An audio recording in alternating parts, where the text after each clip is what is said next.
The kingdom of Axum was a powerful state from 100 to 940 CE in Africa, near modern-day Ethiopia. Axum was one of the most important kingdoms you've never heard of, and a major trading nation. By this we mean the kingdom was almost entirely dependent on export and international trade. Axum was a major facilitator of trade in the ancient world, responsible for moving goods between the eastern and western worlds that came from civilization distance as Rome and India. Just to give you an idea of what an important trading center it was, the kingdom of Axum is considered one of the potential resting places of the Ark of the Covenant. The rise of Axum. Ethiopia is one of the oldest inhabited areas on the earth, so naturally Axum rose out from a series of influential ethnic and cultural groups. Major influences include Sabian people from southern Arabia, the local Damont people, and the declining kingdom of Kush. In the modern-day Sudan, as Kush lost power, it presented the people of Axum an opportunity to grow, and they took it. The various Axum kings slowly expanded their influence in the several centuries CE, formally conquering Kush by 350. With this, they became the political and economic power in the region. In fact, the Iranian prophet of the 3rd century Mani named Axum one of the 4 great powers of the time, along with Persia, Rome, and China. Axum interfered in the Arabian Peninsula and northern Africa, expanding its control to an area of almost 1 million square miles that included parts of modern-day Ethiopia, Sudan, Egypt, Yemen, and Saudi Arabia. Axum adopted Christianity around 325 CE under the powerful King Ezana as well, connecting it culturally to a growing number of Christian kingdoms. The majority of their wealth came from the rise of the new sailing technique that used seasonal winds to cross the Red and Arabian seas, increasing the amount of trade that could pass through the region.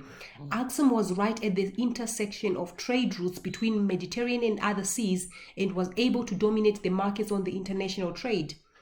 The decline of Axum. In the 7th century, the new religion Islam began spreading extremely quickly across the Middle East and Africa. The new Islamic powers grew in power and size and constantly clashed against the rival Christian kingdoms. Axum, however, maintained good relations with their Islamic neighbors, since the city had safely harbored the early followers of the religion back in the year 615. Nevertheless, as the Islamic kingdoms grew in prominence, they came to economically dominate the region, undermining the power of Axum.